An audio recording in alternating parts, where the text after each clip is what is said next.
magandang hapon. Ganito po dito sa San Fabian, Pangasinan Beach Resort.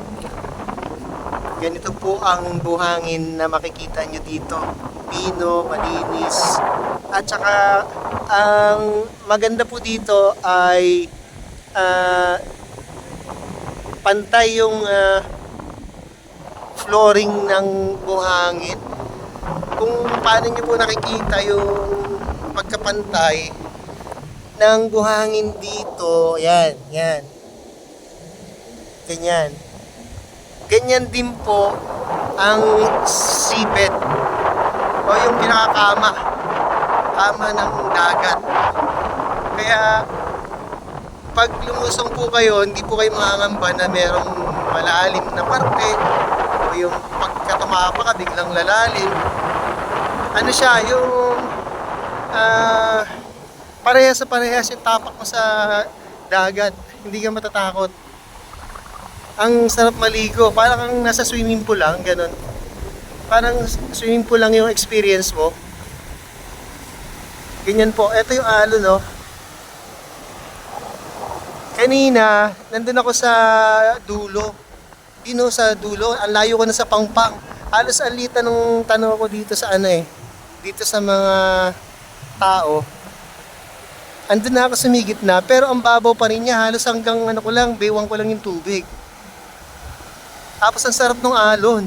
Hindi ka hihilahin pabalik. Ang alon niya, ayan, puro patulak papunta rito, kaya hindi ka matatakot na malulunod. Ganun. Ayan, ganun siya. Maganda yung dito, yung beach. Malinis pati, walang makikita mga dumi. Ayan, sunset na nga, oh. Ayan na yung araw, oh. Ayan, papalubog na siya. Kanina, andun ako sa may dulo. Yung mga bata nga ay nakakarating hanggang doon sa may dulo doon eh. Tingnan mo yung tricycle. No?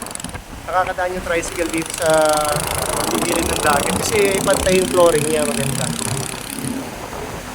Ayan, kaya pwede advisable sa mga kids. Pero syempre, lalagyan mo sila ng life vest kahit pa paano para for security rin. Masarap maligo rito. Ano po ito, San Fabian, Pangasinan. Yan, hindi na kailangan lumayo pa para mas malayo pa sa San Fabian. Dito lang, pwede ng experience eh. Pagka beach experience ang gusto mo, ayan yung alon, no? Ayan ang, oh, di ba? Medyo gusto mo, lalapit pa ako doon. Kaya lang, makamabasa yung cellphone ko eh. Yan, puta, sinasabi ko na, oh. Hinahampas ako ng alon eh, oh. Ayun, oh, puta.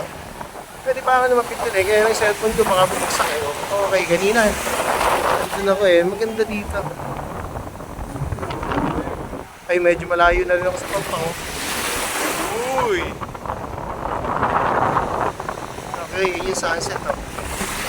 Pusa ka na! Ahon na muna ako kasi baka mapasa yung cellphone. So, ayan guys, pinakita ko lang na ang sarap dito, ang ganda ng tubig, malinis, ayan. Saka yung seabed niya pantay. Makikita niya, hindi mo matatakot kahit magpunta ka doon. Pantay yung tatatakan mo, para ka lang naglalakad dun sa taas na ganun, yung ganun. So, balik na muna ako dito sa Pangpang. Ayun o, ganda, sarap ng alon. No? Ganyan lang siya. Oh. Okay. San Fabian po ito, Pangasinan. April 5, Saturday. Saturday ng hapon, 5:30. 5:30 na po yung oras. See you again, San Fabian. Uwi na kami tomorrow. Akit kami ng Baguio. Bago umuwi, side tripping sa Baguio. Yan, medyo malapit na rin naman kami sa Baguio. So, from Baguio, pababa ng Bulacan, kakain ng 6 hours. Yun, no? Enjoy the ride. Thank you. Bye.